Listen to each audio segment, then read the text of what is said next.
আসসালামু আলাইকুম। আমি নয়ন বলছি দুবাই আজমান থেকে। এটা আমার দোকান। দোকানের নাম হয়েছে আল আজান ইলেকট্রনিক্স অ্যান্ড মোবাইল ফোন।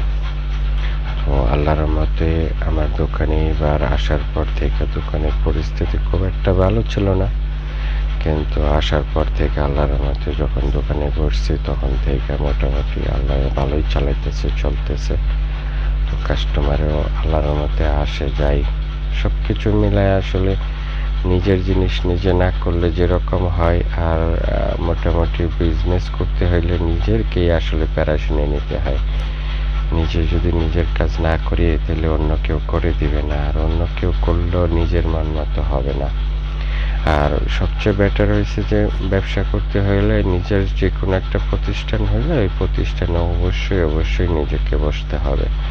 হয়তোবা আমার কথাগুলো হয়তোবা কারো কারো কাছে গ্রহণযোগ্য হতে পারে, আবার কারো কারো নাও হতে পারে, আবার হইতেও পারে, বেশিরভাগই হওয়ার সম্ভাবনা আছে। কারণ হচ্ছে যে ব্যবসা করতে হলে শুধু একটা চিন্তা করলেই হবে না যে কাস্টমার চাহিদা অনুসারে মাল রাখছি আর বেচলেই হবে, এরকম না।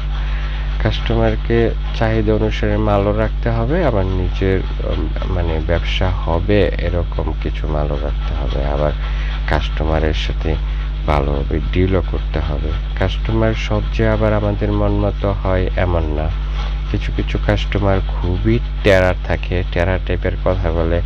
মনে হয় না যে ওনারা মাল কিনতে আসে, মনে হয় যে আসলে প্রতিদ্বন্দ্বী হয়ে আসে, মনে হয় যে ঝগড়া করতেই আসছে, মনে হয় যে উনি কিনতে আসে নাই, দাম দেখতে আসছে। সব কিছু আমরা বুঝি, বুঝার পরেও মনে হয় যে থাক, হইলে হলো, না হলে নাই। যাই হোক, ভালো থাকেন। আল্লাহ হাফেজ। সবাইকে ধন্যবাদ।